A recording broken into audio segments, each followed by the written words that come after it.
自從2024年之後咧，我進入一個叫九運。九運咧，即係用呢個卦象嚟解叫離卦，離卦係屬於火嘅。咁所以喺2024年之後咧，心臟有事嘅人係越嚟越多。根據我嘅醫生朋友，即係唔係一個啦，幾個心臟科㗎，佢話就算你係真係 perfect 嘅當時狀態嚇，即係可以測到嘅意思係。咁而嗰部機器又100%，即係而家最頂尖嘅，頂多去到70%嘅可行性。即係話有好多嘢係度唔到嘅，好多隱性嘅嘢你唔會知。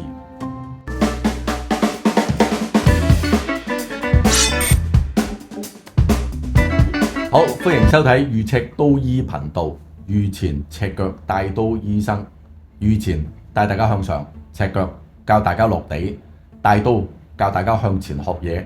醫生定位嚟嘅，今日真係講醫生。咁如果你聽得明呢，起碼救到一條命，甚至多於一條命。特別係咩呢？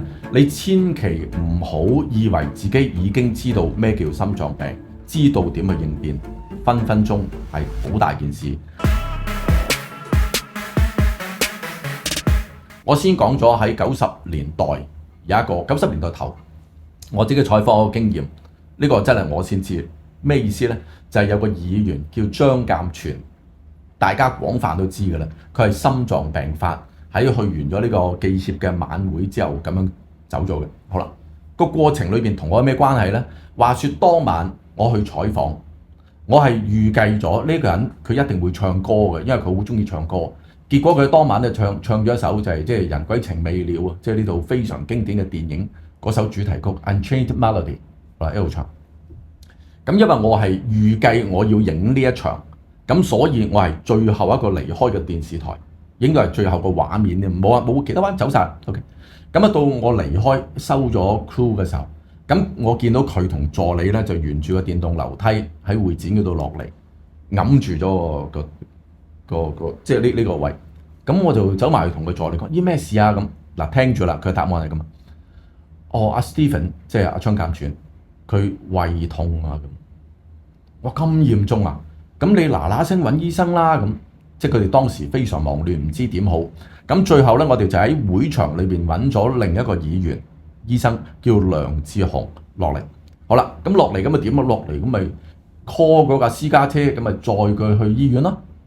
好啦，咁我想問下大家啦，由我哋即係揾個醫生落嚟 call 到架車去醫院，你覺得要幾耐嘅咧？咁當然我冇呢個數據，但我可以估計，如果我哋當時嘅決定係話呢個係心臟病喎，咁你係應該叫999喎，咁係咪應該快啲咧？而且不但只係快啲，係咪喺個車上面，即係救護車上面已經可以有機會幫佢猜翻個心？即係話嗰個係牽涉咗誤判，所以一條命就冇咗啦。咁呢件事對我自己採訪嘅人生裏邊咧，好深印象，因為有條命喺我面前啦。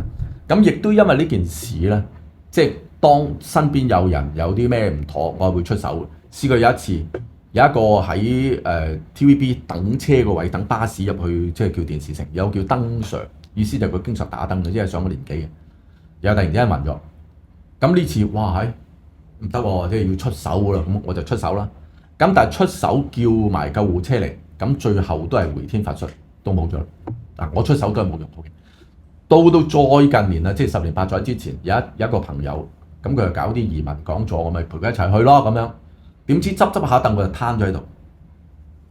咁呢次係第3次，即係我人生裏邊要第3次，我終於就即係心外壓啊、人工呼吸都做埋。咁最後即係我真係睇住，哇！咁啊搏係唔跳都要跳。嗱，佢最新嘅狀態我都唔知，但係起碼係條命救翻。即係個意思係咩咧？就第一。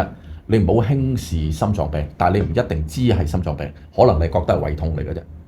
仲有你係事前冇任何跡象。咁第三就係每一個人哋係咪都有少少認識好咧咁。嗱，嚟到呢度即係跟住先係真正關鍵當中關鍵。喺互聯網上面經常傳一樣嘢嘅，就係你如果中咗風，你要入去醫院要打溶血栓針，因為救咗命㗎，即係有人咁講。OK， 咁係唔係嘅咧？你唔可以話佢唔係。因為溶血栓針咧係一種即係西醫嘅針藥，打咗入去嗰中風嘅病人，佢有啲血塊咧，佢會溶解咗，咁啊通噶啦，好唔好啊？又好，但係原來有非常非常非常唔好嘅地方。我請教嘅人問我自己，話說我淨喺 TVB 嗰10年，我有6年係專做醫療嘅，所以我係認識非常之多頂級嘅醫生。咁有個頂級醫生咁啊，因為朋友嚟咁，我唔講名啦。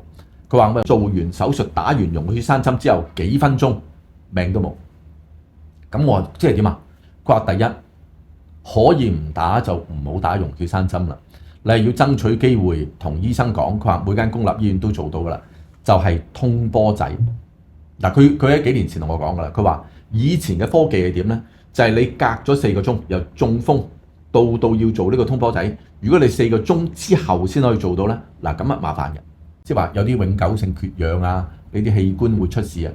但係科技進步咗啦，佢話而家已經由4個鐘延伸到6個鐘，咁所以大家記住咯，即係我哋多咗時間去做，而盡量去做通波仔。好，解埋嗰個正話嗰個好關鍵嘅位，就係點解打溶血栓針會出事呢？咁佢話特別係邊啲呢？就係嗰啲腦血管。即微絲血管已經爆裂咗嗰啲，你自己唔知噶嘛，係咪？佢塞住咪塞住啦嘛。但係如果你打溶血栓針入嚟，呢個嗰啲腦嘅微絲血管係會即時爆裂，而你唔知。講咗啲最關鍵嘢咯，記住喎 ，number one，唔好打溶血栓針，通波仔。第二，而家係4個鐘變咗6個鐘，好嘛？咁再喎。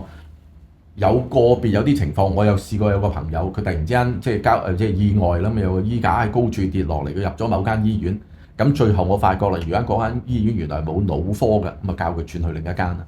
咁所以記住啦，大家會有個假設就係所有醫院都一樣㗎啦，醫生建議嘅一定係啱㗎啦。咁而家坊間傳話嗰啲溶血栓針一定啱，記住唔一定係咁嘅。講到個秘密俾大家知啦，就係我哋而家去做啲動態心電圖啦，咪跑晒步啊、貼晒嘢嗰啲啦。根據我嘅醫生朋友，即係唔係一個啦，幾個心臟科㗎，佢話就算你係真係 perfect 嘅當時狀態啊，即係你可以測到嘅意思係。咁而嗰部機器有100%，即係而家最頂尖嘅，頂多去到70%嘅可行性。即係話有好多嘢係度唔到嘅，好多隱性嘅嘢你係唔會。最後結論係咩呢？特別係我哋即係你知啊，我都信玄學㗎嘛。自從2024年之後咧，我進入一個叫九運。九運咧，即係用呢個卦象嚟計叫離卦，離卦係屬於火嘅。咁所以喺2024年之後咧，心臟有事嘅人係越嚟越多。咁所以我經常都同人講嗱，你買呢啲錶，小米錶啊，即係我嗱，記住我唔係小米代言啊，2嚿幾水啫嘛。咁佢個續航能力講緊坐底都1個星期，咁你可以帶住夜晚瞓噶嘛。有某啲名牌嘅問題係咩咧？即係啊，佢好啊，可以度到好多嘢啊，但係佢24個鐘。咁你點咧？你帶完第日再叉電，你幾時叉電咧？咁但係如果我帶呢啲200幾蚊、300幾蚊嘅錶，我真係可以隨時帶住佢喎。